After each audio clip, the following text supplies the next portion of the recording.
Assalamualaikum warahmatullahi wabarakatuh. Perkenalkan, nama saya Triwidya Astuti. Saya akan mempresentasikan tentang penerapan nilai-nilai anti korupsi yang meliputi arti dan makna korupsi, dampak korupsi, serta penerapan nilai anti korupsi. Apa itu korupsi? Secara terminologi dalam bahasa Latin, corruptus yang artinya kebobrokan. Dalam bahasa Yunani, koruptia itu perbuatan tidak baik, curang, melanggar norma agama. Korupsi adalah penyelewengan atau penggelapan uang negara atau perusahaan tempat seseorang bekerja untuk keuntungan pribadi atau orang lain. Jenis-jenis korupsi, yang pertama penyuapan, yang kedua gratifikasi, yang ketiga pemerasan, yang keempat perbuatan curang, serta yang kelima konflik kepentingan.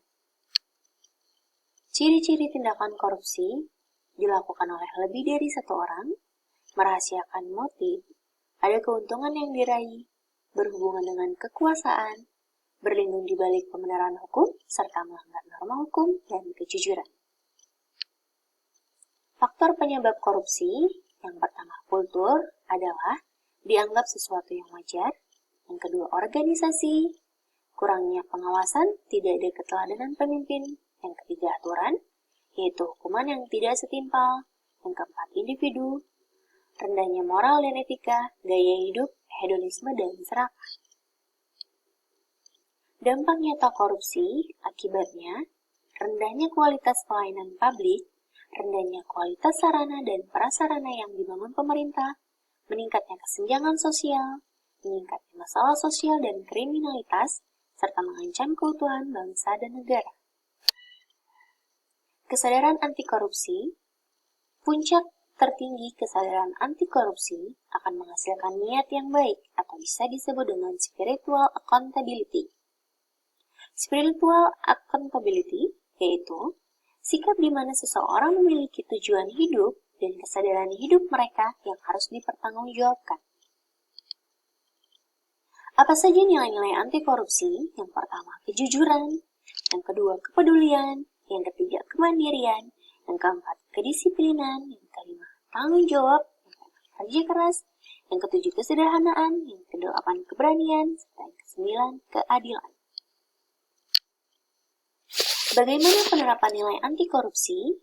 Penerapan nilai anti korupsi di instansi kerja bisa dimulai dengan adanya teladan yang baik dari atasan, membangun lingkungan kerja yang berbudaya anti korupsi, serta menerapkan kode etik pegawai untuk mencegah pelanggaran korupsi. Dengan terbentuknya lingkungan kerja berintegritas, maka peluang melakukan korupsi itu semakin kecil. Karena keterbukaan proses rekrutmen dan promosi, pengukuran kinerja, mengedepankan kode etik dan pedoman perilaku, pengendalian gratifikasi, serta sistem pengembangan sumber daya manusia yang terukur.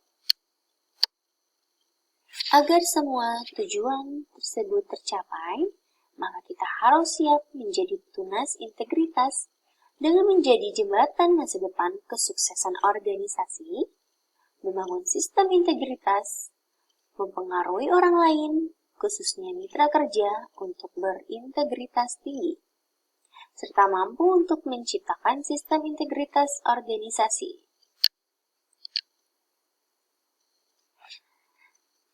Sekian presentasi dari saya. Mohon maaf jika ada kekurangan. Wassalamualaikum warahmatullahi wabarakatuh.